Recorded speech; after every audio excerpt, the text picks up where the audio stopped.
जिसको तुम चाहो वो मोहब्बत, और जो तुम्हें चाहे उसका क्या। जिसके लिए तुम रोए वो मोहब्बत, और जो तुम्हारे लिए रोता हो उसका क्या।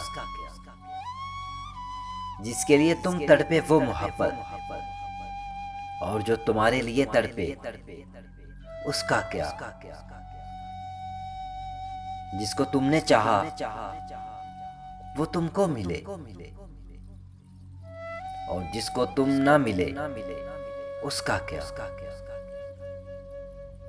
जिसके लिए दिन रात दुआ करते हो, और जो तुम्हारे लिए दुआ करे उसका क्या। फर्क सिर्फ इतना है, जिससे हम मोहब्बत करते हैं उसको ही मोहब्बत समझते हैं, और जो हमसे मोहब्बत करता है हम उसकी तरफ देखते भी नहीं। कोशिश कीजिए खुशियां बांटे और मोहब्बतें बांटे।